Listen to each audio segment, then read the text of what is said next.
කොහොමද ඉතින් හැමෝම හොඳින් පරිස්සමෙන් ඉන්නව නේද? ගොඩ දවසකින් තමයි ඔයාලට වීඩියෝ එකක් අරගෙන එන්න පුළුවන් වුණේ. හේතුව කියනවා නම් මමයි දෝනිලා දෙන්නයි ගොඩක් අසනීප වෙලා හිටියේ. දැන් තමයි පොඩ්ඩක් හොඳ වෙලා ඉන්නේ. වෙනද වගේම අදත් ආරාධනා කරනවා වීඩියෝ එක ඉවර වෙනකම්ම බලන්න කියලා. මේ හස්බන්ඩ් ආව දවසක් අපි පොඩ්ඩක් ටවුන් එකට යනවා බඩුව ගියක් ගන්නයි.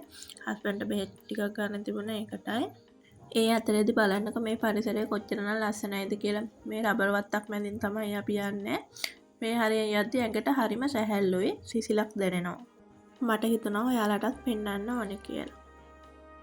ඉතින් ওই විදිහට අපි ටවුන් එකට ආවා. හස්බන්ඩ් බැංකුවට ගියා සල්ලි ගන්න. මමයි දෝනලා දෙන්නයි වීල් එකේ හිටියා. සල්ලිත් අරගෙන ඉවරලා අපි ගියා මෙඩිකල් සෙන්ටර් එකට හස්බන්ඩ්ට බෙහෙත් ගන්න ඕන නිසා. එයා බෙහෙත් අරගෙන එනකම් මමයි දෝනිලා දෙන්නයි වාහනේ හිටියා. පස්සේදී බෙහෙතුත් අරගෙන තිබුණු වැඩ ටිකක් කරගත්තට පස්සේ රෑ වුණා. ඊට පස්සේ වීඩියෝ කරන්න බැරි වුණා මට. ඊට පස්සේ දවසේදී අපි ගෙදරදීම පොඩි කෑමක් හැදුවා. මට හිතුණා ඔයාලටත් අරගෙන එන්න ඕනේ කියලා. මම ඉතින් මේ වීඩියෝ එකටම ඒකත් එකතු කරා. අපි කිරි ටොෆි තමයි හැදුවේ. මේ තියෙන අවශ්‍ය දේවල් ටික. මම මේකට මිල්ක් මේඩ් කිරි ගත්තා. සීනි ගත්තා. හොඳට තම්බලා පොඩි කරගත්ත අලගෙඩියක් ගත්තා. වැනිලා ටිකක් ගත්තා. තව වතුර පොඩ්ඩක් ගත්තා.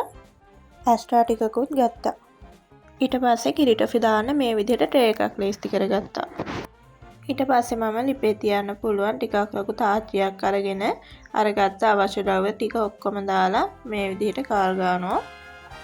ටික වෙලාවක් යද්දි මේ ටික උතුරන්න බලනවා. ඒක නිසා ටිකක් ලොකු භාජනයක් තමයි අපි මේකට ගන්න ඕනේ.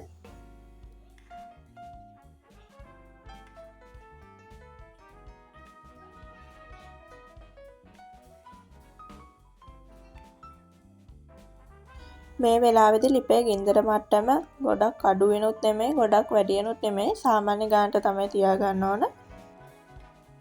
දැන් බලන්න පුළුවන් ටික වෙලාවක් යද්දී අපේ කිරි ටොෆි එක මේ විදිහට පෙන දාගෙන එනවා සුදු පාට. මේක ඉතින් ලිපේ තිබ්බහම එක දිගටම හැදි ගන්න ඕනේ නතර නොකරම. මේ වෙලාවේදීම මම වැනිලා ටිකත් එකතු කරගත්තා මේකට මේ විදිහට පෙන දාන වෙලාවේ. ඇත්තටම මම කලින් කිරි ටොෆි හදලා නෑ. මේ ෆස්ට් ටයිම් තමයි හැදුවේ. හරියයිද වැරදිද කියලා දැනගෙන හැදුවෙත් නැහැ. කොකටත් කියලා තමයි මම වීඩියෝ එකක් ගත්තේ.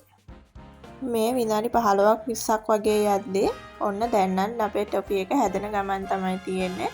මේ වෙලාවේදී මම මේකටම ඇස්ට්‍රා ටිකකුත් එකතු කරගත්තා. ඊට පස්සේ ඉතින් මට එක දිගටම කරන්න අමාරුයි. හස්බන්ඩ්ත් මට ටිකක් උදව් කරා මේක හදාගන්න. ඉතින් මේ වෙද්දි කිරි ටොෆි එකේ පදම ඇවිල්ලා තියෙන්නේ හරි ගානට මේ විදිහට එක ගුලියක් වගේ එනකොට ඔක්කොම එකට වෙනකොට තමයි මේකේ හරි පදම. ඉතින් දැන් අපේ කිරි ටොෆි එක ඉවරයි හදලා. මේ විදිහට අපි ඇස්ට්‍රා ගාලා ලේස්ති කරගත්ත ට්‍රේ එකේ ඉක්මනින්ම මේ ටොෆි ටික තුනී කරලා කපා ගන්න තමයි තියෙන්නේ. මේක නිවෙන්න කලින් තුනී කරලා ඉක්මනින් කෑලි ටික කපා ගන්න ඕනේ. නැත්තම් නිවුනට පස්සේ ගල් වෙනවා. ඉතින් මේ තියෙන්නේ මම හදාගත්ත කිරි ටොෆි එක. ඇත්තට මේක මං හිතුවට වැඩිය හොඳට ආවා. පළවෙනි වතාවට හැදුවා කියලා නැහැ. බලන්නකො ලස්සනට කෑලි ටික ආවා. ඔයාලත් කැමති නම් මේ විදිහට හදලා බලන්න. ඔය විදිහට තමයි ඉතින් අද වීඩියෝ එක ඉවර වෙන්නේ. ඔයාලා මගේ වීඩියෝ එකට කැමති නම් ලයික් කමෙන්ට් කරන්න අමතක කරන්නත් එපා.